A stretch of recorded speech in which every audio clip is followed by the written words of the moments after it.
Bonjour, bienvenue dans ce nouveau rendez-vous de Turf Actu.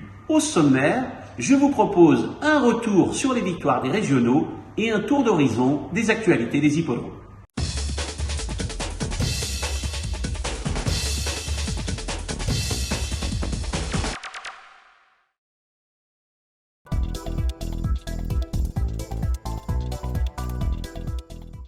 Démarrons notre revue des succès avec Mégaduse, passée à travers les mailles du filet.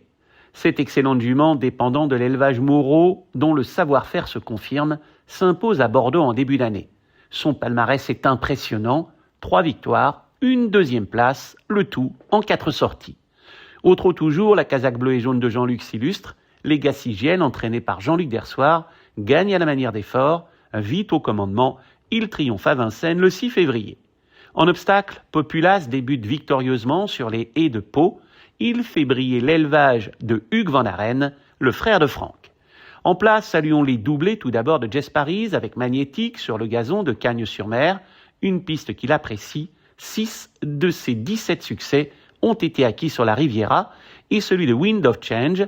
Ce dernier, propriété de Philippe Walter, bat son compagnon de boxe Wattels Shop après l'avoir marqué à la culotte tout au long du parcours.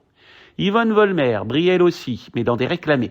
Le 5 février, sur la piste en sable fibré de Chantilly, Paddington passe le poteau en tête, offrant la palme au propriétaire Bernard Durheimer. Le poulain signe son 3e triomphe à réclamer consécutif, le premier pour son mentor. Le lendemain, Roi Trézy termine le plus fort à Deauville, 2 longueurs le séparent du 2e. Le 10 février, à Marseille-Vivo, Mysticity transporte de joie Patrick Wildocher et ses associés.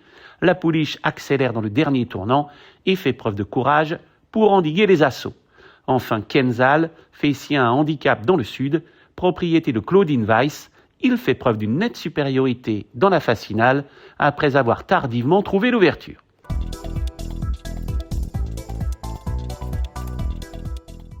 Les courses se reprennent dans l'Est dimanche 1er mars à Reims. Plusieurs hippodromes ont opéré des travaux ou reçu du matériel pour l'année 2026. Commençons avec l'hippodrome de Vittel. Les stades de départ sont équipés de nouvelles roues qui vont faciliter leur déplacement et leur stabilité. Les boîtes entreront en fonction à l'occasion de la réunion du 6 juillet. Côté obstacle, les employés ont remis en état 2 haies fixes, mis en place des barres de protection sur les haies mobiles. Ils ont également élargi l'aire de départ au trot tout en la remettant à niveau. Côté matériel, de nouvelles machines sont venues renforcer le stock destiné à l'entretien, notamment une herse qui arrache le trèfle en excédent. Elle dispose d'un semoir qui ressème des graminées simultanément.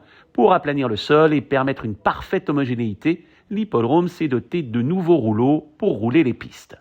Wissembourg a procédé à l'abattage d'un certain nombre d'arbres qui pouvaient à terme poser des problèmes de sécurité. Ils atteignaient une taille critique. Il a fallu avoir recours à des engins spécifiques. Pour tondre sous l'hélice, une tondeuse à guidon déporté a été acquise récemment. Rendez-vous pour la première le 12 avril.